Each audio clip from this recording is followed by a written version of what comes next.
لا حول ولا قوة إلا بالله العلي العظيم. أعوذ بالله من الشيطان الرجيم. بسم الله الرحمن الرحيم.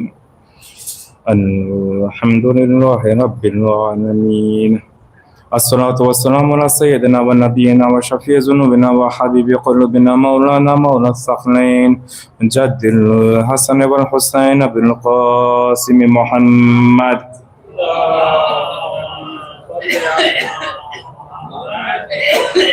وآله الطيبين الطاهرين المعصومين المظلومين. أما بعد فقد قال الله تبارك وتعالى في القرآن المجيد. بسم الله الرحمن الرحيم. والعصر إن الإنسان لفي خسر إلا الذين آمنوا وعملوا الصالحات وتواصوا بالحق وتواصوا بالصبر. Exhort prayer Muhammad wa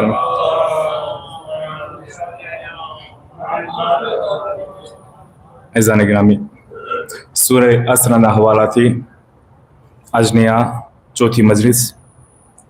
અત્યાર સુધી આપણે જે બયાન કર્યું એ સૌ પ્રથમ બિસ્મિલ્લાહનો તર્જુમો કે શરૂ અલ્લાહના નામથી જે રહેમાન છે દુનિયામાં દરેકના માટે અને રહીમ છે આખિરતમાં ફક્ત મોમિનીનના માટે.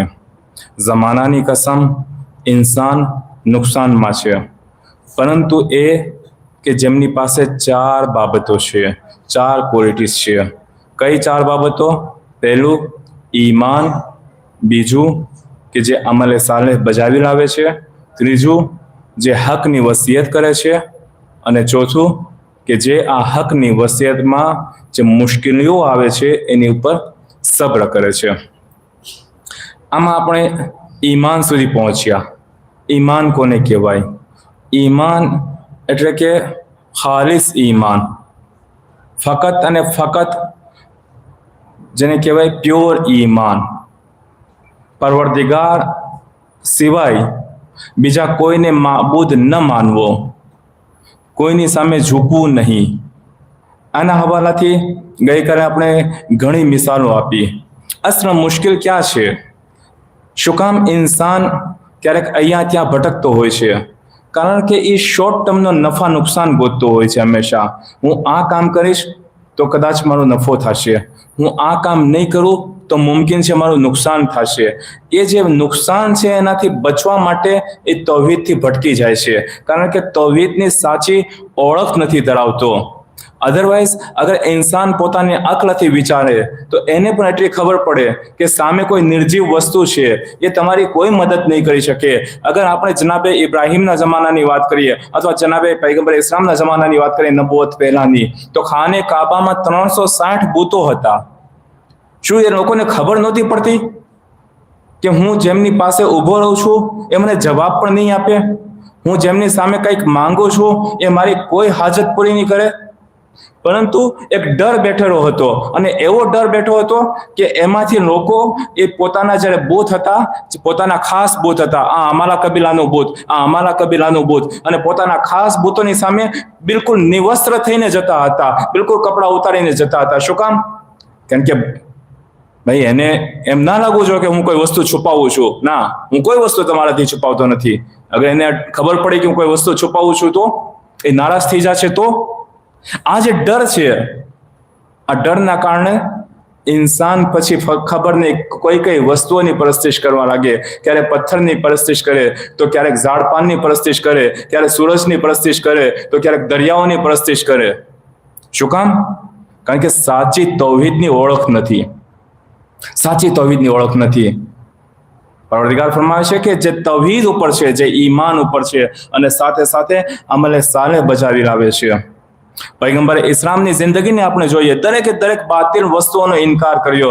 ઇમામ હુસૈનની આપણે જિંદગીને જોઈએ તો દરેકે દરેક બાતિલ બાબતોનો ઇનકાર કર્યો, દરેકે દરેક ખુરાફાતનો ઇનકાર કર્યો, દરેકે દરેક ગુમરાહીઓનો ઇનકાર કર્યો. આપણે ઘણી વખત જોઈએ છીએ, ઘણી વખત કોઈ એવી જગ્યાએ આપણે જતા હોઈએ જેની આપણને ખબર જ નથી કે આ કઈ વસ્તુ છે. ગુજરાતીમાં જેને કહેવાય ગાડવિયો પ્રવાહ. ચાલો ફલાણી જગ્યાએ ને ચાલો ફલાણી જગ્યાએ, આપણને ખબર જ નથી આ જગ્યા કઈ છે, કોણ છે અહીંયા. હા, અગર કોઈ આરીફ વ્યક્તિ છે ત્યાં એમની કબ્ર છે, કોઈ અવલિયા ઇલાહીની કબ્ર છે, કોઈ વલીએ ખુદાની કબ્ર છે, ચોક્કસ કોઈ મુશ્કેલ નથી, જઈએ. પણ આપણને તો ખબર જ નથી અહીંયા કોણ છે.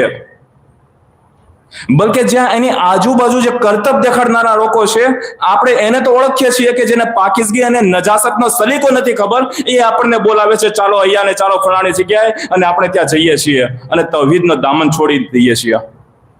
ઘરની બાજુમાં મસ્જિદ છે, મસ્જિદે આવતા નથી આપણે ટાઈમે,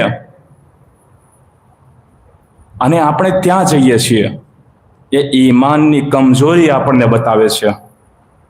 આ એક પૂરે સિરાત છે, દુનિયાનો પૂરે સિરાત છે. જે જગ્યાએ આપણે જતા હોઈએ છીએ, કમાલ એનો નથી હોતો, કમાલ એની આજુબાજુ જે કરતબ દેખાડનારા હોય છે એનો હોય છે.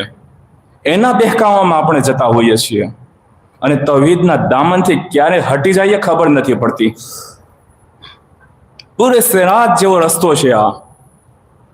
ગઈકાલે મેં આની ઉપર વાત કરી હતી કે એક તરફ તૌહીદ છે, જરા હટકા, જરા ભટક્યા, જરા હટ્યા કે શિર્ક છે.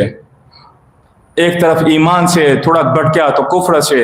એક તરફ અમાનત છે, જરા થોડોક પણ કઈ વિચાર આવ્યો એ ખયાનત છે.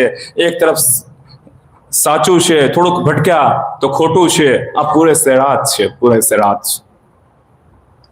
એક તરફ તમે મોમિન કહેવાશો, થોડાક ભટક્યા તો પછી મુનાફિક કે કાફિર કે મુશરિક, ખબર નહીં શું શું કહેવાશો. આ પૂરે સિરાત છે. આ છે ઈમાન, આ છે ઈમાન. આમનામ જન્નત આસાન નથી કે આપણે વિચાર કરતા હોય કે ના આમનામ મળી જશે. અને જ્યારે આપણે આવી બધી જગ્યાએ જઈએ છીએ, ઇન્સાફથી તમે વિચારો, રોઝે કયામત જ્યારે આપણે પૈગંબરની શફાતનો ઇંતજાર કરતા હોઈએ, જ્યારે ઇમામે હુસૈનની શફાતનો આપણે ઇંતજાર કરતા હોઈએ, હઝરત ઝહરાની શફાતનો ઇંતજાર આપણે કરતા હોઈએ, અને એ સમયે આ અહેલે બેત અને મુસલમાન આપણને પૂછે કે ભાઈ અમારામાં કાંઈ કમી હતી, અમારામાં કાંઈ ખોટ હતી, અમારો દામન છોડી અને તમે ફલાણી ફલાણી જગ્યાએ શું કામ જતા હતા? શું અમારામાં કાંઈ કમી હતી? તમે જોયું અમારી અંદર કાંઈ ખોટ?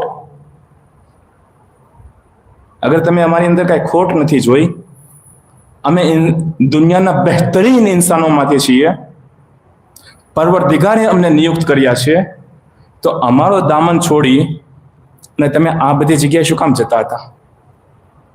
શું જવાબ આપશો આપણે? એટલા માટે કે ત્યાં કરતબ દેખાડવામાં આવતા હતા. ઘણી વખત લોકો માનસિક બીમાર હોય છે, અને આપણે વિચાર કરતા હોય કે એના પંડમાં કોને ખબર શું આવી ગયું. ભાઈ, એને ડોક્ટરની જરૂર છે, એને ડોક્ટર પાસે લઈ જવાના છે, એને ડોક્ટર પાસે લઈ જવાની જરૂર છે. દરેક વસ્તુના ઈલાજ આ રીતના ના થાય, ઝાડ ફૂંકથી દરેકના ઈલાજ ના થાય.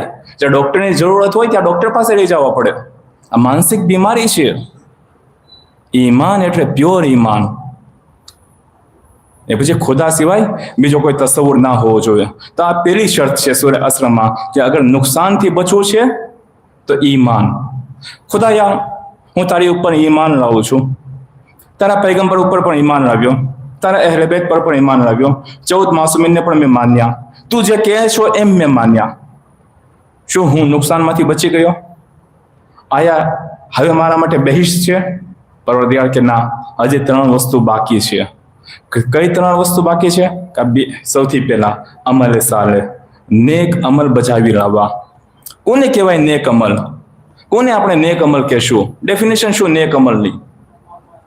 અગર એને આપણે બહુ સાદી જબાનમાં કહીએ, બહુ સાદી જબાનમાં આપણે કહીએ, તો નેક અમલની કોઈ ખાસ એવી ડેફિનેશન નથી, પરંતુ એ કે જે પૈગંબરે કહી દીધું એ નેક અમલ. જેણે જે કામથી પૈગંબરે દૂર રહેવાનું કહ્યું એ નેક અમલ નથી. આ સિમ્પલ ડેફિનેશન છે. શું કામ? કારણ કે અહીંયા ઇન્સાન પોતાની અક્લ નથી દોડાવી શકતો. અહીંયા નથી દોડાવી શકતો પોતાની અક્લ. અગર ઇન્સાન અહીંયા પોતાની અક્લ દોડાવશે તો ભૂલ કરી બેસશે. મિસાલના તौर પર અગર પાકીઝગી અને નજાસતનું એક્ઝામ્પલ આપું, આજકાલ આપણે જોઈએ છીએ દુનિયામાં કૂતરા બહુ પાળે છે લોકો, ઘરોમાં પણ કૂતરા રાખે છે. નત નવીને જાત જાતની નસ્લના કૂતરાઓ હોય છે, જર્મન શેફર્ડને ખબર નહીં છે શું શું છે. દેખાવમાં પણ ખૂબસૂરત સાફ સુથરા છે. અગર આપણે તાલીમાત ઇસ્લામ ઉપર અમલ નહીં કરીએ અને એનાથી આપણે અમલે સાલે નહીં લઈએ, ફક્ત આપણી અક્કલ દોડાવશું તો શું કહેશું? આ સાફ સુથરી વસ્તુ છે, આ પાક છે. અને કોઈ જગ્યાએ વરસાદ પડ્યો છે, એના કારણે થોડુંક પાણી ખાબોચામાં ભરાઈ ગયું છે, એની ઉપરથી ટ્રક ગુજરો અને એ છાંટા આપણા કપડાને ઉડી ગયા, આપણે કહીશું આ નજીસ છે. જ્યારે કે ઇસ્લામ આવીને આપણને ઠીક ઉલટું કહે છે કે ના, ઓલો કૂતરો નજીસ છે, આ તને છાંટા ઉડાય પાક છે. એનો મતલબ શું થયો કે દરેક સાફ સુથરી વસ્તુ પાક હોવી જરૂરી નથી અને દરેક ગંદી વસ્તુ નજીસ હોવી જરૂરી નથી. અમલે સાલે તમારી અક્લ નથી દોડાવી શકતા. અમલે સાલે એ છે કે જે પરવરદિગારે કીધું, અને પરવરદિગારે ક્યાં રસ્તાથી કીધું? પૈગંબરના હવાલાથી. પૈગંબર પછી અઈમ્મા અલૈહિસ્સલામ, અઈમ્મા અલૈહિસ્સલામ પછી અઈમ્મા અલૈહિસ્સલામના કૌલથી દ્વારા જે ઉલમાઓએ આપણને બતાવ્યું, આ છે અમલે સાલે. અગર આપણે અક્લ આપણે દોડાવશું તો એ અમલે આપણે એક પૂરે સરાત છે. અગર આપણે અક્લ દોડાવવા જશું તો પછી અમલે સાલે નહીં હોય. એને તમે કંઈ પણ નામ આપી શકો. ઘણી વખત આપણે સોસાયટીમાં જોતા હોઈએ કે આપણે અકલ દોડાવતા હોઈએ, ભાઈ આ કામ કરવામાં મારો પોતાનો ફાયદો છે, ઇસ્લામને તો કાંઈ નુકસાન છે નહીં, તો પછી શું કામ ન કરું? હોય છે કે નહીં? થોડા વધુ ક્લિયર શબ્દોમાં વાત કરો અગર ના સમજાણી હોય તો.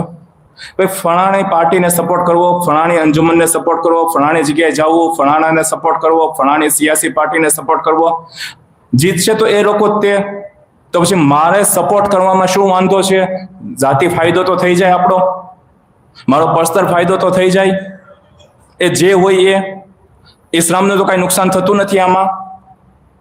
અગર ઇન્સાન પોતાની અકલથી વિચારશે તો પોતાનો નફો નુકસાન વિચારશે.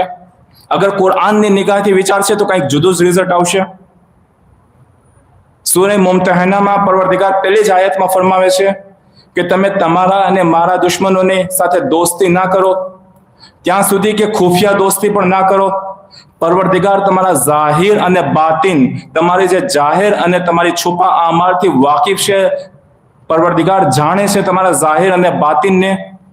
અગર તમે એની સાથે દોસ્તીનો હાથ લંબાવશો, યાદ રાખજો એ તમારો દુશ્મન સાબિત થશે. એ તમારાથી ત્યાં સુધી રાજી નહીં થાય કે જ્યાં સુધી તમે પોતે કાફિર ન બની જાઓ. આ હું મારા શબ્દો નથી કહેતો, આ કુરાનની આયતનો તર્જુમો કરી રહ્યો છું. સૂરે મુમતહાના ટોટલ 13 આયત છે. પહેલી જ આયતથી આ શરૂઆત થઈ છે. અગર શાને નુઝુલ આપણે જોઈએ, આ આયત શું કામ નાઝિલ થઈ? ફતેહ મક્કાની પહેલા જ્યારે પૈગંબરે ઇસ્લામ મક્કાથી મદીના હિજરત કરે છે, પૈગંબરે ઇસ્લામની સાથે અમુક માણસો પણ આવે છે, પરંતુ એ માણસોમાં એવું નહોતું કે પૂરું ફેમિલી આવી ગયું. ના, કોઈ ફેમિલી આવે છે તો કોઈ જગ્યાએથી કોઈ મર્દ આવે છે, એના બીવી બચ્ચા નથી આવતા. કોઈ જગ્યાએથી બીવી આવે છે, એનો ધણી નથી આવતો. કોઈ જગ્યાએથી બાળકો આવે છે, મા બાપ નથી આવતા. કોઈ ઘરથી મા બાપ આવે છે, બાળકો નથી આવતા. જે લોકોને પૈગંબર સાચા રસ્તા ઉપર દેખાણા એ પૈગંબરની સાથે થયા. એવું પણ બની શકે કે ભાઈ પૈગંબર સાચા રસ્તા ઉપર દેખાણા પરંતુ અમુક કારણોસર હિજરત ના કરી. તો અહીંયા એવા પણ લોકો હતા કે જે પૈગંબરની સાથે હતા પરંતુ એના ફેમિલી મેમ્બર્સ હજુ મક્કામાં હતા, હજુ કુફારની સાથે હતા, હજુ મુશરિકીનની સાથે હતા. પોતે એકલા આવી ગયા, કોઈ औरत એકલી આવી ગઈ, એનો ધણી ત્યાં રહી ગયો મક્કામાં. કોઈ મર્દ આવી ગયો પૈગંબરની સાથે, એની औरत ત્યાં રહી ગઈ. બની શકે કે મુસલમાન ના બની હોય, બની શકે કે મુસલમાન બની છતાં ના આવી. નોર્મલી જોવા જઈએ તો મુસલમાન નથી બની, જેના કારણે પૈગંબરની સાથે ના આવી. એકલો એ માણસ આવી ગયો. પરંતુ જ્યારે પૈગંબરની સાથે લોકોએ હિજરત કરી ત્યારે જોયું કે અમુક ફેમિલી મેમ્બર્સ પૈગંબરની સાથે ચાલ્યા ગયા. તો સીધી વાત છે, લોકો જે બાકી બચેલા માણસો છે એને અઝિયત કરશે, એને તકલીફ પહોંચાડશે કે તારો ધણી વયો ગયો, તારી પત્ની વહી ગઈ. પરંતુ મક્કાની અંદર એક કબીલાઈ સિસ્ટમ હતી. કબીલાઈ સિસ્ટમ હોવાના કારણે અઝિયત કરી ના શક્યા કુફાર. ભાઈ ઠીક છે, આનો ધણી વયો ગયો પણ તો આ અમારા કબીલાની औरत છે, તો આને અઝિયત નહીં કરી શકે. હવે આમાંથી નથી એક માણસ હાતિબ બિન અબી બલતા. હાતિબ પૈગંબરની સાથે, પૈગંબરનો સાહાબી છે, મુસલમાન બને છે, પૈગંબરની સાથે ચાલ્યો જાય છે મદીના. હાતિબના બીવી બચ્ચા મક્કામાં રહી જાય છે. પરંતુ હાતિબની મુશ્કેલી છે કે હાતિબ કોઈ એવા મોટા ખાનદાનથી નથી, કોઈ એવા મોટા કબીલાથી નથી. અહીંયા કુફાર મુશરિકીન મક્કામાં હાતિબના બીવી બચ્ચાઓને અઝિયત કરે છે, એને પરેશાન કરે છે અને કહે છે કે એક શરતે અમે તને અઝિયત કરવાનું બંધ કરી દેશું. એ શું? કે તું ઇન્ફોર્મેશન લઈને આવ કે પૈગંબર શું પ્લાન કરી રહ્યા છે. બરાબર એવા સમયે એક ઓરત મક્કાથી મદીના આવે છે જેનું નામ છે સારા. મદીના આવે છે, પૈગંબરની પાસે મદદની ડિમાન્ડ કરે છે, મદદ માંગે છે. પૈગંબર પૂછે છે કેમ? મક્કાના જવાનોનું શું થયું? ખતમ થઈ ગયા મક્કાના જવાનો? શું કામ પૈગંબર આવું કહે છે? કારણ કે એ ઓરત ગીત ગાવા વાળી હતી. એનું કામ હતું કે જવાનોને જમા કરે અને ગીત ગાય. પૈગંબર કે તારો તો ધંધો હતો આ, તો અત્યારે તો મારી પાસે શું કામ આવી? શું એવું કારણ બન્યું? સારા કહે છે યા રસૂલલ્લાહ, જ્યારથી જંગે બદ્ર પછી કોઈ આ ગીતના પ્રોગ્રામ બધા બંધ થઈ ગયા. આપણને અહીંથી એ પણ ખબર પડે કે જંગે બદ્રએ કેટલો મોટો એટેક કર્યો છે કુફાર ઉપર, કેટલો મોટો એટેક કર્યો મુશરિકીન ઉપર. બહરહાલ પૈગંબર એની મદદ કરે છે. હાતિબને ખબર પડે છે કે મક્કાથી સારા આવી છે. હાતિબે ખત લખે છે સારાને ખત લખે છે, કહે છે કે અમારી વાઈફને પહોંચાડી દેજે, અથવા તો મક્કાના કુફાર સુધી પહોંચાડી દેજે. એના બદલામાં અમુક અમાઉન્ટ પણ આપે છે. સારા એ ખત લઈને, એ લેટર લઈને, એ ટપાલ લઈને જાય છે. વહી નાઝિલ થાય છે. સૂરે મુમ્તહાનની આ પહેલી આયત નાઝિલ થાય છે કે તમે મારા અને તમારા દુશ્મનોને ક્યારે દોસ્ત ના બનાવો, હત્તા ખુફિયા દોસ્તી પણ એની સાથે ના કરો. એ તમારા દુશ્મન છે. અગર એ તમને જ્યાં પણ મળશે તમારું નુકસાન પહોંચાડશે. ખુદા તમારા જાહેર અને બાતિનથી વાકિફ છે. એ તમારાથી ત્યાં સુધી રાજી નહીં થાય કે જ્યાં સુધી તમે પોતે કાફિર ન બની જાઓ. આ આયત નાઝિલ થઈ. પૈગંબર ઇસ્લામે ઇમામે અલી અલૈહિસ્સલામ અને બીજા બે લોકોને મોકલે છે કે જાઓ, જ્યાં સારા ફલાણી જગ્યાએ સારા હશે, આ સ્ત્રી હશે, એની પાસેથી આ લેટર લઈ લો. તલાશી લેવામાં આવે છે, ખત નથી મળતો. ઇમામની સાથે જે બે લોકો હતા એ કહે છે કે કંઈક ભૂલ પડે છે, ગમે મિસઅન્ડરસ્ટેન્ડિંગ થઈ છે, ચાલો આપણે પાછા ફરી જઈએ. ત્યારે ઇમામ કહે છે કે અગર મને પૈગંબરે કીધું કે આની પાસે ખત છે તો 100% છે. એ વાત અલગ છે કે આપણે પૂરી રીતે તલાશી નથી લઈ શકતા, કારણ કે એક મર્દ એક ઓરતની એક લિમિટેશનમાં તલાશી લઈ શકે, પૂરી તલાશી લઈ ના શકે. એ સમયે ઇમામે અલી પોતાની તલવાર કાઢે છે અને સારાને કહે છે કે આયા તું મને ખત આપે છો અથવા તારી ગરદન ઉડાવો યા. ત્યારે એ સારા પોતાની માથાની ચોટલીમાંથી એક ખત આપે છે અને ઇમામ એ ખત લઈને આવે છે, પૈગંબરની સામે રજૂ કરે છે. જે વાત માટે મેં આ વાત કરી, જ્યારે ખત લઈને આવે છે, પૈગંબર જોવે છે, કારણ કે ફતેહ મક્કાની તૈયારી કરતા હોય છે.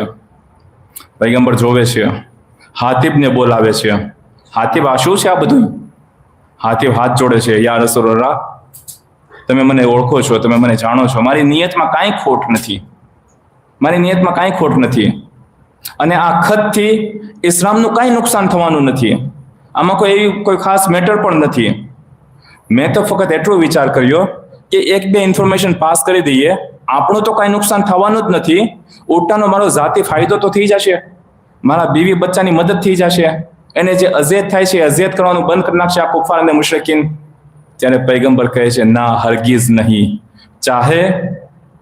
ચાહે તારો જાતિ ફાયદો થતો હોય યા ન થતો હોય, ઇસ્લામના દુશ્મનની મદદ કરવી એ તારા માટે જાયઝ નથી. અને કુરાનની આયત આવી તો અમલે સાલે, અગર આપણે આપણી અકલથી વિચારીએ તો કુરાનથી હટી જશું. એક સવાલ પડજો મોહમ્મદ વાલે મોહમ્મદ પર.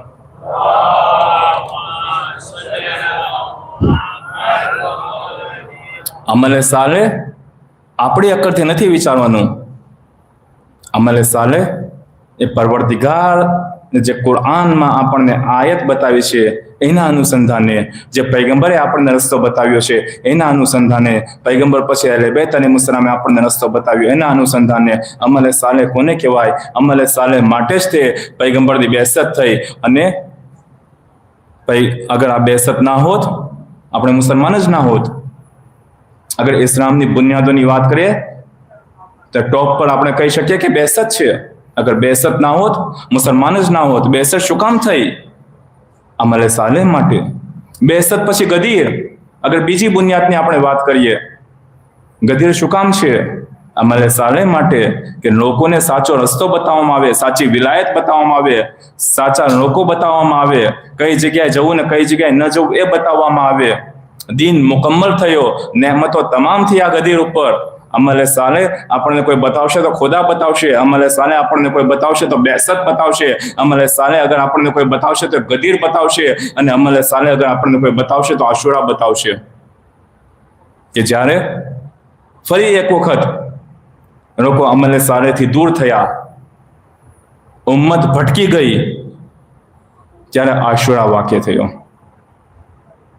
અને ફરી બતાવવામાં આવ્યું કે અમલ સાલે કોને કહેવાય.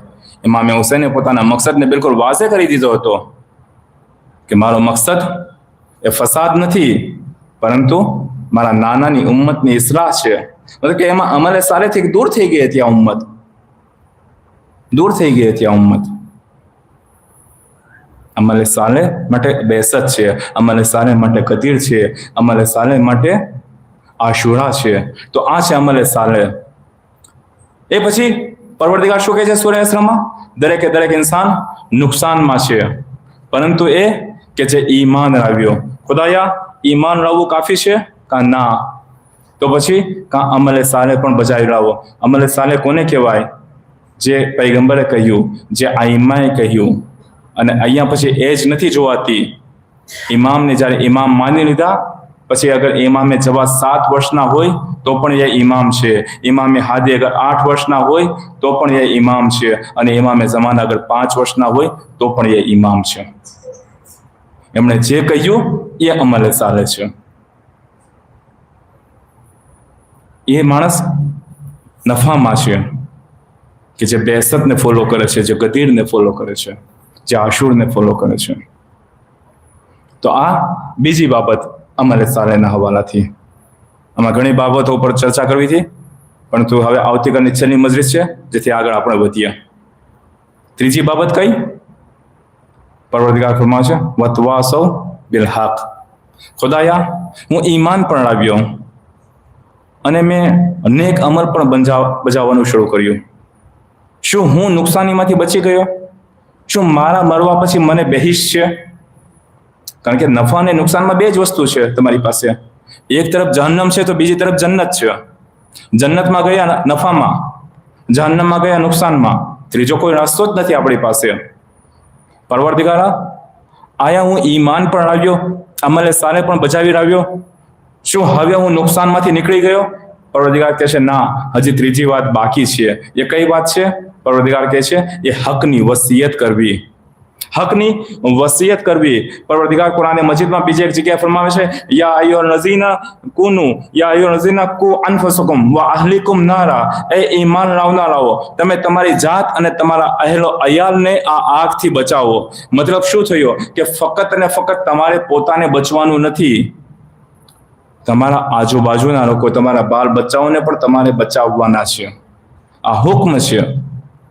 અહીંથી આપણને એક બીજી વાત પણ સમજમાં આવે કે ઇસ્લામ એ ફરદી મઝહબ નથી, ફક્ત મતલબ કે ફક્ત શખ્સી મઝહબ નથી. ઇસ્લામ સોસાયટીની વાત કરે છે, ઇસ્લામ જામેની વાત કરે છે. નહીં તો હકની વસિયત કોને કરવાની છે? આપણી પોતાની જાતને તો નથી કરવાની ને, સોસાયટીને હકની વસિયત કરવાની છે. કહેવામાં આવ્યું કે હકની વસિયત કરતા રહો. અગર આપણે ઇમામ હુસૈનને પૂછીએ કે મૌલા જ્યારે જનાબે હુર તમારી પાસે આવે છે ત્યારે તમને શું મહેસૂસ થયું? કદાચ ઇમામ જવાબ આપે કે હું મારા મકસદમાં કામયાબ થયો, કે મારો મકસદ હતો કે લોકોને હક તરફ લાવવા, અમલ સાલે તરફ લાવવા. મારે હકની વસિયત કરવા માટે હું નીકળ્યો હતો, હું મારી નાનાની ઉમ્મતની ઇસ્લાહ કરવા માટે નીકળ્યો હતો. હું કામયાબ થયો. રોઝે આશુર હુર કે જે યઝીદના લશ્કરમાં હતો એને પણ હું આપણા લશ્કરમાં લઈને આવી ગયો. તો હુરથી શરૂ થયેલી આ દાસ્તાન હુર તરફ અટકી ન જવી જોઈએ. અગર કોઈ અમલ સાલે બજાવી લાવે છે, મતલબ કે નેક કામ કરે છે, પરંતુ અગર કોઈ અમલ સાલેહની દાવત આપે છે, ઇસ્લાહની દાવત આપે છે, મતલબ કે મકસદ હુસૈન ઉપર કામ કરે છે, જેમાંથી બહેતરીન રસ્તો એ છે મજલિસ હુસૈન, કે જે બાનીએ મજલિસ માટે પણ, ખતીબે મજલિસ માટે પણ અને સામીને મજલિસ માટે પણ એ રસ્તો હમવાર કરે છે કે હકની વસિયત કરવી. બાનીએ મજલિસ કઈ રીતે હકની વસિયત માટે બાયસ બને? કે એવા ખતીબને લઈને આવે કે જે હકની વસિયત કરે. ખતીબ કઈ રીતે બાયસ બને કે મેમ્બરનો એ હક અદા કરે કે જે ઇમામે હુસૈનનો મકસદ હતો કે મારા નાનાની ઉમ્મતની ઇસ્લાહ કરવી. ખતીબ માટે જરૂરી છે કે મેમ્બરથી એ વાત કરે. સામીન કઈ રીતે કામ કરી શકે? સામીન માટે જરૂરી છે કે મજલિસમાં આવે, ફર્શ અઝા ઉપર બેસે, સાંભળે અને એના ઉપર અમલ કરે. તો આ છે અમલે સાલેહ, પછી હકની વસિયત કરવી. આ છે મકસદે ઇમામે હુસૈન અલૈહિસ સલામ. એક સલાવત પર મોહમ્મદ વ આલે મોહમ્મદ.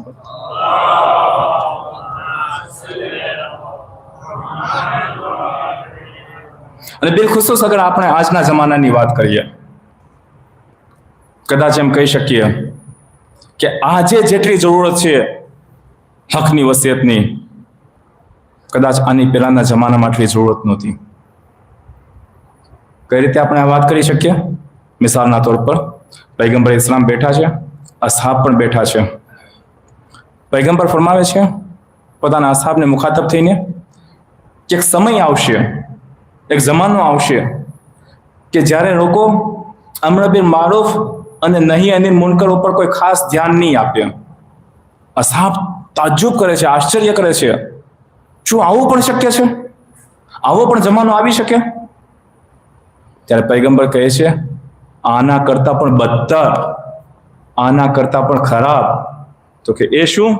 પૈગંબર ફરમાવે છે કે લોકો અમ્ર બિલ મુનકર કરશે, મતલબ કે બુરાઈની તરફ લોકોને રસ્તો બતાવશે, બુરાઈની તરફ દાવત આપશે અને અચ્છાઈથી દૂર કરશે. અસહાબ ફરી પાછો આશ્ચર્ય કરે છે, તાજ્જુબ કરે છે કે હજી હમણાં પૈગંબરે કીધું હતું કે એવો જમાનો આવશે કે લોકો અમ્ર બિલ મારૂફ અને નહી અનિલ મુનકર ઉપર તવજ્જો નહીં કરે, એની ઉપર ધ્યાન નહીં આપે. એ વાત જ તે હજી હજમ નહોતી થતી. તો પૈગંબર કહે છે આની કરતા પણ બદતર, આની કરતા પણ ખરાબ સમય આવશે. એ શું કહે છે? કે બુરાઈની દાવત કરવામાં આવશે, સારી વસ્તુથી દૂર કરવામાં આવશે. અસહાબ તાજ્જુબ કરે છે, આવો પણ સમય આવશે? ત્યારે પૈગંબર ફરમાવે છે આની કરતા પણ બદતર, આની કરતા પણ બદતર. હવે કેવો સમય બાકી રહી ગયો આની કરતા બદતર?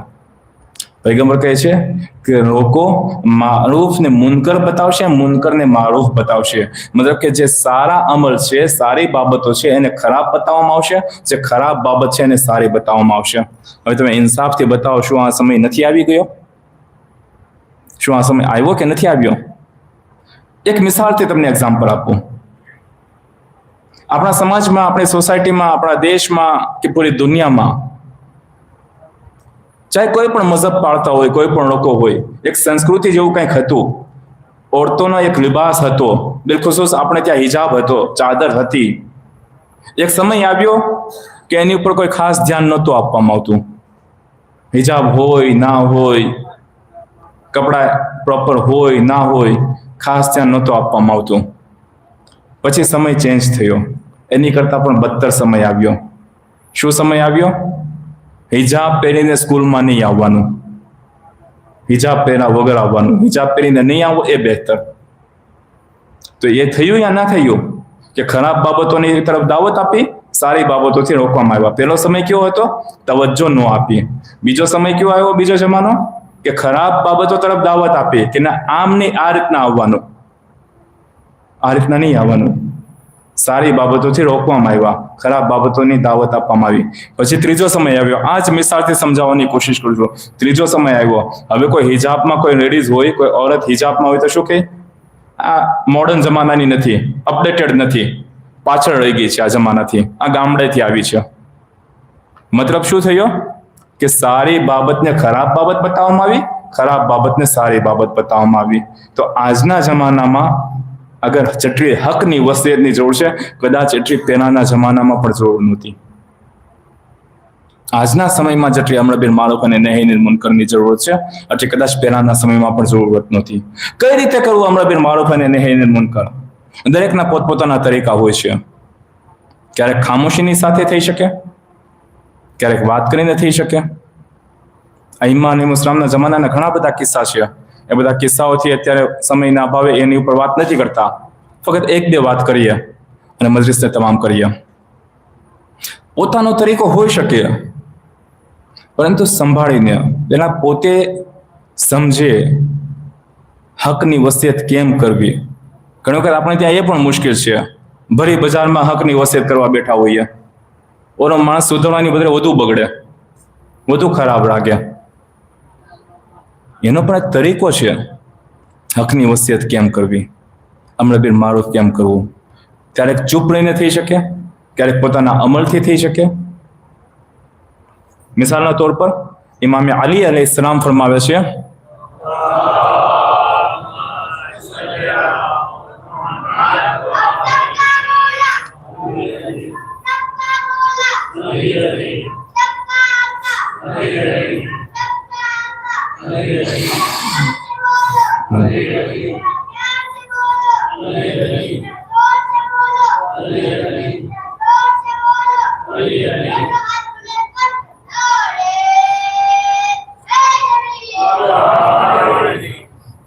એક બહુ સરસ વાત યાદ આવી છે.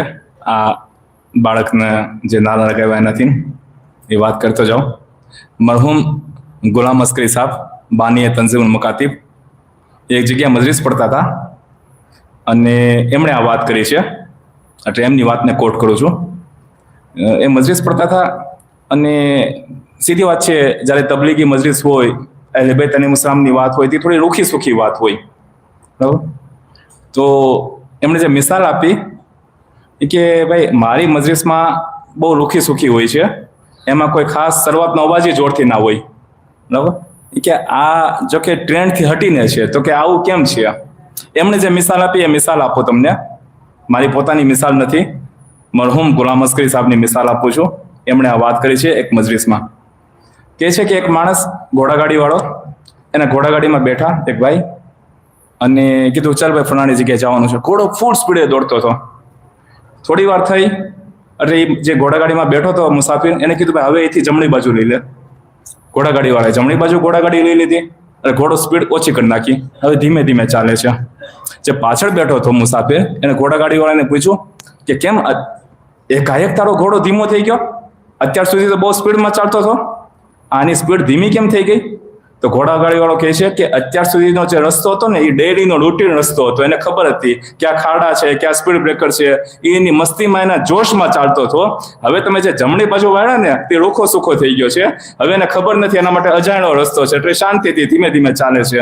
તો જાણે આપણી પાસે પણ અમુક એવી ઉછળકૂદની આદત પડી ગઈ હોય અને પછી સડનલી જે શાંતિવાળી મજલિસ હોય તો થોડી રૂખી સુખી થઈ જાય છે. એક શરૂઆત પડજો મોહમ્મદ વાલે મોહમ્મદ પર.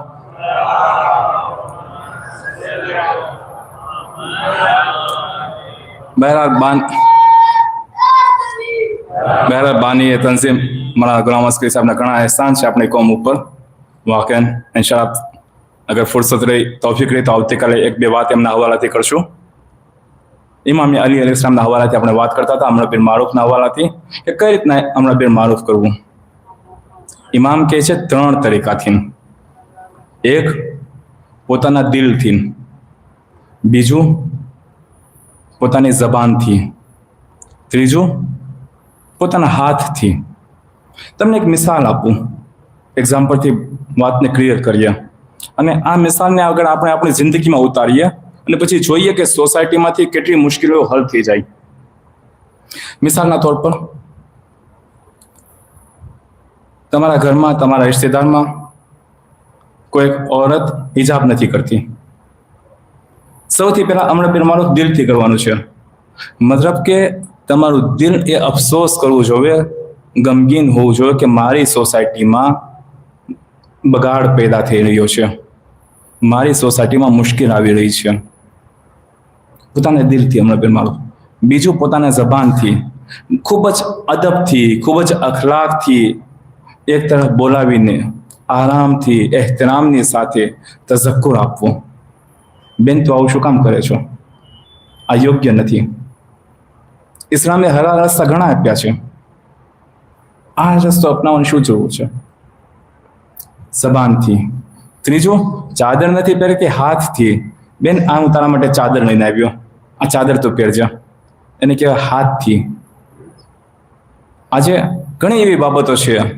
કોઈ માણસ એમ કે મારે ગુજરાતીમાં તફસીર વાંચવી છે પણ મારી પાસે ઘરે પર તફસીર જ નથી. કાંઈ વાંધો નહીં, તમે એક તફસીર ખરીદો, એના ઘરે જાઓ, અથવા એમને દાવત આપો, એક તફસીલ ગિફ્ટ કરી દો. આ બહેતરીન તરીકો છે. કોઈ જગ્યાએ બુરાઈ પણ તમે જુઓ, અદબથી, અખલાકથી, એહતરામની સાથે, કે સામેવાળાને ખરાબ પણ ના લાગે. મોકો ને મહેલ જોઈને ક્યારે કોને અને કેવી રીતે અમર મારૂફ કરવું, આ પણ એક ફન છે. અગર આ ફન નથી જાણતા તો ઘણી વખત ઉલટાનું નુકસાન થઈ જાય. એવા માણસે પછી અમર મારૂફ ના કરવું જોઈએ, પેલા એ ફન શીખવું જોઈએ કે મારે કોને કઈ જગ્યાએ ને કઈ રીતના કેવું છે. ઇમામ ફરમાવે છે કે 3 રીતે અમર બિલ મારૂફ અને નહી મુનકર કરવાનું. કઈ રીતે? દિલથી, બીજું જબાનથી, અને ત્રીજું હાથથી. અને પછી ઇમામ ફરમાવે છે કે અગર કોઈ વ્યક્તિ આ 3માંથી એકેય તરીકાને નથી અપનાવતો, ગોયા કે એ ચાલતી ફિરતી રાશ છે, ચાલતી ફિરતી મૈયત છે, અને સોસાયટીથી કાંઈ લેવા દેવા નથી. ગોયા કે ચાલતી ફિરતી મૈયત છે. તો આજના જમાનામાં હકની વસિયતની જેટલી જરૂરત છે, કદાચ એટલી પહેલા જરૂરત નહોતી. 4 અથવા 5 બાબતો તરફ ઇશારો કરું કે જેની આજના જમાનામાં સૌથી વધુ જરૂરત છે આપણા જવાનોને, આપણા નવજવાનોને. એ સૌ પ્રથમ તરબિયત દીની, દીનની ઓળખ. દીન કહેવાય કોને? દીન શું કામ છે? દીનમાં માનવું શું કામ જરૂરી છે? બચ્ચાઓની તરબિયત દીની. હઝરત ઝહરા સલામુલ્લાહ અલૈહાનો કિરદાર અગર આપણે જોઈએ તો એમનો કિરદાર શું હતો? ઇમામે હસન અને ઇમામે હુસૈનને મસ્જિદમાં મોકલતા હતા, કહેતા હતા જાઓ નાના શું કહે છે સાંભળો અને આવીને મને બતાવો. શું જનાબે ઝહરા નહોતા જાણતા પૈગંબર શું કહેતા હતા? ના, આપણા માટે દર્શ છે કે બચ્ચાઓની તરબિયત કેમ કરવી. આનાથી ઘણા ફાયદા થાય, પરંતુ મા પાસે પણ તો ટાઈમ હોવો જોઈએ. આજે સોશિયલ મીડિયાના જમાનામાં ટાઈમ તો એટલો જ છે. 24 કલાક જે 1400 વર્ષ પહેલાથી એ જ 24 કલાક અત્યારે છે, ને સૂરજ ચાંદ અત્યારે છે. બસ સોશિયલ મીડિયાએ આપણો ટાઈમ લઈ લીધો છે. એટલે મા પાસે પણ એ હોસલો હોવો જોઈએ કે પોતાના બચ્ચાઓને મસ્જિદમાં મોકલે અને મસ્જિદથી આવે ત્યારે પૂછે કે આજે મૌલાનાએ મજલિસમાં શું બયાન કર્યું. શું થશે એનાથી ફાયદો? એક તો હાફિઝો મજબૂત થશે, કારણ કે જે સાંભળ્યું છે એ રિપીટ કરશે બચ્ચાઓ. બીજું, તકવીયતે ગુફ્તા, બોલવો કેમ એની છટા એને આવડશે. આ તરબિયતે દીની. બીજી તરબિયત કે જેના માટે ખૂબ જ જરૂરી છે અત્યારે, એ છે તરબિયતે અખલાકી. સદાકત શું છે, અમાનત શું છે, લોકોને તહમ્મુલ કેમ કરવા, મુશ્કેલાતને કેમ સહન કરવી, પડોશી અગર મુશ્કેલાત ઈજાદ કરે છે કેમ સહન કરવું. તરબિયતે અખલાકી સૌથી ઇમ્પોર્ટન્ટ છે. ફરી ક્યારેક શાળાની ઉપર વાત કરશું. ત્રીજો પોઈન્ટ, તરબિયતે ઇજ્તિમાઈ, સોસાયટીમાં કેમ રહેવું, સોસાયટીની સાથે વર્તન કેમ કરવું. દીન મેં પહેલા જ કીધું, ફરદી દીન નથી ફક્ત, એ સોસાયટીનો દીન છે. અને આ વસ્તુની તરબિયત એ ઘરે બેસીને ના આવે. એના માટે બાળકને આપણે મોકલવા માટે મજબૂર થશું કોઈ આલિમે દીન પાસે, કોઈ મક્તબમાં. તરબિયતે ઇજ્તિમાઈ. ચોથી તરબિયત, તરબિયતે સિયાસી. આજની તારીખમાં સૌથી ઇમ્પોર્ટન્ટ તરબિયત, તરબિયતે સિયાસી. દુનિયાની જે સિયાસત આપણે જોઈ રહ્યા છીએ, હર થોડા દિવસે કોઈને કોઈ પ્રોટેસ્ટ આપણે દિલ્હીમાં જોઈ રહ્યા છીએ. જવાનો ક્યારે કોઈના ગ્રુપ સાથે ભળી જાય ખબર નથી. એ સિયાસી તરબિયત એ ખૂબ જ ઇમ્પોર્ટન્ટ છે. એ ચોથી તરબિયત. પાંચમી તરબિયત, તરબિયતે જીન્સી. આ તરબિયત મા બાપ માટે મુશ્કેલ છે, મા બાપ નથી કહી શકતા, એના માટે એક આલિમે દીનની જરૂર છે. આ તરબિયતે જીન્સી. આ 5 તરબિયત કે જેની તરફ ઈચ્છા હતી કે ઘણી વાત કરીએ, પરંતુ સમયમાં ગુંજાઈશ નથી. ખુલાસો એ, ફરી પાછો આપણે તર્જુમો કરીએ સોરાનો. ઝમાનાની કસમ, ઇન્સાન નુકસાનમાં છે, પરંતુ એ કે જે ઈમાન લાવ્યો. ખુદાયા, હું ઈમાન લાવી ચૂક્યો, આયા હું નુકસાનમાંથી બહાર નીકળી ગયો? કે ના, હરગીઝ નહીં. આ ખુરશીના 4 પાયા છે. આ તો હજી ફક્ત પહેલો પાયો છે. પહેલા પાયાવાળી ખુરશી, 3 પાયા ના હોય તો ખુરશી ડગમગી જાય, નહીં બેસી શકો. બીજો પાયો શું છે? અમલે સાલેહ. અમલે સાલેહ નેક અમલ બચાવી લાવવા. નેક અમલ કોને કહેવાય? પૈગંબરે જે કહી દીધું એ નેક અમલ. પૈગંબરે જે અમલથી ના પાડી એ નેક અમલ નથી. આ બીજી બાબત. ત્રીજી બાબત કઈ? પરવરદિગાર ફરમાવે છે ત્રીજી બાબત એ હકની વસિયત કરવી.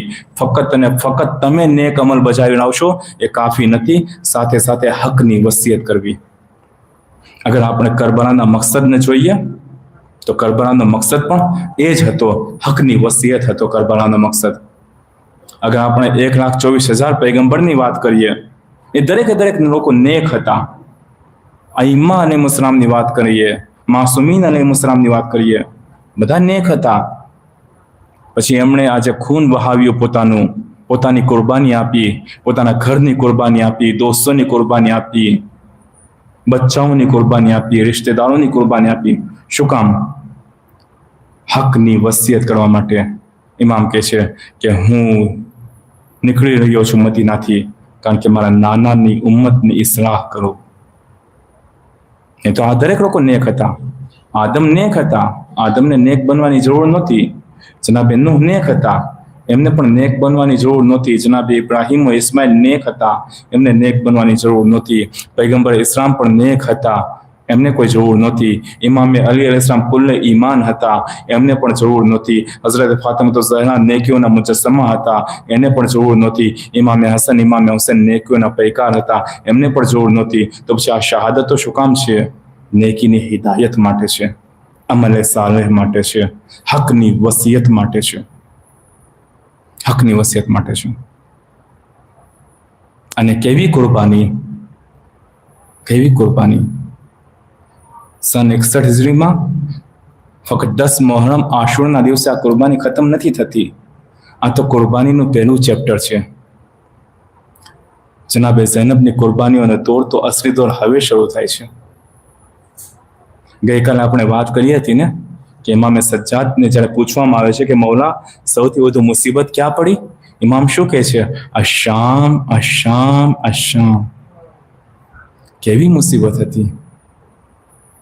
જ્યારે જનાબે ઝૈનબ અને આ અસીરોનો કાફલો શામમાં દાખલ થાય છે, એક ખાતુન, એક બીવી જનાબે ઝૈનબ પાસે આવે છે, ખજૂરની એક ટોપલી લઈને આવે છે અને જનાબે ઝૈનબને કહે છે કે બીવી, આ ખજૂર છે, તમે પણ ખાઓ, આ બચ્ચાઓને પણ ખવડાવો. તો ઝૈનબ કહે છે કે એ ખાતુન, સદકો અમારા માટે હરામ છે, અમે આ ખાઈ ના શકીએ. તો કહે છે કે એ બીવી, આ સદકો નથી, આ તો નઝરી છે, આ તો નઝર છે. પૂછે છે જનાબે ઝૈનબ, કઈ વાતની નઝર છે? તે કઈ નઝર કરી હતી? શેની નઝર છે આ? ત્યારે એ કહે છે, એ બીવી, જ્યારે હું નાની હતી ત્યારે બહુ જ બીમાર હતી. મને મારા બાબા એ ઇમામે અલી અલૈહિસ્સલામ પાસે રહી ગયા, કારણ કે મારી બીમારીની શફા માટે. ત્યાં ઇમામે અલીના દીકરા ઇમામે હુસૈન હતા. ઇમામે અલી ઇમામે હુસૈનને બોલાવે છે. ઇમામે હુસૈન મારા માથા ઉપર હાથ મૂકે છે, મને શફા મળી ગઈ. ત્યારથી મેં કસમ ખાધી, મેં નઝર કરી કે શામની અંદર જે અસીરોનો કાફલો આવશે, જે કૈદીઓનો કાફલો આવશે, એને હું ખુરમા ખવડાવીશ, જેથી હું તમારી સામે આ ખુરમા પેશ કરી રહી છું. જ્યારે જનાબે ઝૈનબ એમના ખુરમાને જોવે છે અને ત્યારે એ સ્ત્રી, એ औरत જનાબે ઝૈનબથી એક ગુજારિશ કરે છે, એ બીબી, મારી એક હાજત છે, એ મારી હાજત માટે તમે દુઆ કરો. ઝૈનબ પૂછે છે, એ ખાતુન, તારી શું હાજત છે, બતાવો. કહે છે કે એ બીબી, મારી એ હાજત છે કે બચપણમાં જે હુસૈનની મુલાકાત કરી હતી, એ હુસૈનની ફરી એક વખત મુલાકાત કરું. બસ જનાબે ઝૈનબ એટલું સાંભળે છે, પોતાની જાત ઉપર કંટ્રોલ નથી કરી શકતા. કહે છે, એ બીબી, તું જે હુસૈનની વાત કરે છે, અરે તારી હાજત પૂરી થઈ, તારી દુઆ પૂરી થઈ, અરે તું જે હુસૈનની ઝિયારત કરવાની વાત કરે છે, તું જે હુસૈનની મુલાકાત કરવાની વાત કરે છે, આ જે અમારો કાફિલો છે એના સરદાર હુસૈન છે. આગળ તું જે સરને જોઈ રહી છે કે જે નોકે નેઝા ઉપર બલંદ છે, એ હુસૈનનું સર છે, હું એની બહેન ઝૈનબ છું. હા અઝીઝો, જ્યારે ઇમામ કહે છે ને શામ, શામ અને શામ, અરે શામમાં એવી તો શું મુસીબત પડી! બસ મારી પાસે સમય નથી, હું રિવાયત નહીં પડું, હિસ્ટ્રી નહીં પડું, પરંતુ અમુક કિતાબો છે, અમુક એવી બાબતો છે, અમુક એવી તારીખની બાબતો બાબતો છે કે જે ઇલાકાઈ રિવાયતને નકલ કરી છે કે જેની અંદર મળે છે કે શામની અંદર બીબીઓની ગોદના બચ્ચા એ ઊંટોથી નીચે પડી જતા હતા. ત્યાં સુધીની પણ રિવાયત છે કે કોઈ બીબી હામેના હતી કે જેનો ગર્ભપાત પણ થઈ ગયો. હા અઝીઝો, શામની આ મુસીબત અને એક માની સામે એના બચ્ચાનું કત્લ, એક માની સામે એના બચ્ચાની શહાદત એ કેટલી સખ્ત હોઈ શકે એનો નમૂનો આપણને કરબલામાં 10 મુહર્રમમાં મળે છે કે જ્યારે જનાબે અલી અસ્ગરના જનાઝાને લઈને ઇમામે હુસૈન રબાબની પાસે જાય છે. અહીંયા એક વાત તમને અર્જ કરી દઉં કે પહેલાનો એક ઝાકિર કહે છે કે હું મજલિસ પડીને મારા ઘર તરફ જતો હતો. ઠંડીની મોસમ હતી, શિયાળો હતો, ખૂબ જ ઠંડી હવા હતી. મેં જોયું કે રસ્તામાં એક શખ્સ પોતાના દીકરાને લઈને એક કંબળ લઈને બેઠો છે, એક જગ્યાએ બેઠો છે. એ ઝાકિર કહે છે કે મેં મારી ગાડી ઊભી રાખી અને એને પૂછ્યું, ભાઈ તું મુસાફિર છો, તારે જગ્યાની કોઈ જરૂર છે? હું તારી મદદ કરું. આ ઠંડી રાત છે, આ ખૂબ જ ઠંડી હવા છે, બીમાર પડી જાય, તારો છોકરો બીમાર પડી જશે. અગર તારી પાસે ઘર નથી તો હું તને મારું ઘર આપું, તને તારા ઘરની વ્યવસ્થા કરી દઉં, તું મારી સાથે ચાલ. ત્યારે એ શખ્સ કહે છે, એ ઝાકિર હુસૈન, મારું ઘર તો ઠીક સામે જ છે. તો પૂછે છે આ ઝાકિર કે ભાઈ તો તારા ઘરે કેમ નથી જાતો? આ બચ્ચાની તબિયત ખરાબ થઈ જશે. ત્યારે એ શખ્સ કહે છે, હું મારા ઘરે કઈ રીતે જાઉં? થોડી વાર પહેલા મારો દીકરો બીમાર હતો. મેં મારી પત્નીને કહ્યું કે આ દીકરાને મારા હવાલે કરો, હું ડોક્ટરની પાસે જઈને આવું છું. ડોક્ટર પાસે ગયો તો ડોક્ટરે કહ્યું કે બસ આવવામાં થોડું મોડું થઈ ગયું, આ બચ્ચાની રૂહ પરવાસ થઈ ગઈ, આ બચ્ચાનો જનાઝો મારા હાથમાં છે. અરે હું તો મારી પત્નીને કહીને આવ્યો હતો કે બચ્ચાને ડોક્ટર પાસે લઈને જાઉં છું. અરે હું તો બચ્ચાની શિફા માટે ગયો હતો. હવે જ્યારે હું આ દરવાજાનો ડોરબેલ વગાડું, મારી પત્ની દરવાજો ખોલશે અને સૌથી પહેલા પૂછશે, મારો દીકરો સાજો થઈ ગયો? મારા દીકરાને સહી સલામત પાછો લઈ આવ્યા? હું કઈ રીતે એના હાથમાં આ દીકરાના જનાઝાને આપીશ? હવે ખબર પડી કે હુસૈન અલી અસ્ગરના જનાઝાને લઈને 7 વખત શું કામ આગળ વધ્યા હતા, 7 વખત શું કામ પાછળ આવ્યા હતા, શું કામ કહ્યું ઇન્ના લિલ્લાહ વ ઇન્ના ઇલૈહિ રાજિઉન રઝન બિ કઝાહી વ તસ્લીમન અમરે.